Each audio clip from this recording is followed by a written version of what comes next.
اصحاب السبت هما واحد القبيله من بني اسرائيل، واللي جات القصه ديالهم في سوره الاعراف، حيث ان الله تعالى غادي امرهم انهم ما يصيدوش نهار السبت بتاتا، وانهم يتفرغوا للعباده في ذاك النهار.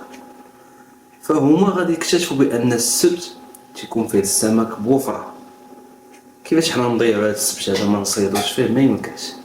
بقاو تيفكروا في شي تقوليبات، لقاو واحد الحيله انهم يجيبوا الشباك ديالهم غادي يديروها في البحر نهار الجمعه، وغادي يخليوها السبت، يميكو على داك السبت حتى نهار الحد نعم سيدي، ويهزو داك الشيء اللي طلع في ديك الشباكه. هكا غيكونوا تحايلوا على الله تعالى، فالله تعالى غادي يغضب عليهم وغادي يحولهم من القرده، يمسخهم. تقدروا تسالوا معايا تقولوا لي علاش قلتي لنا في العنوان اصحاب السبت، واش حنا نقدروا نكونوا معاهم، واش حنا نقدروا نكونوا بحالهم؟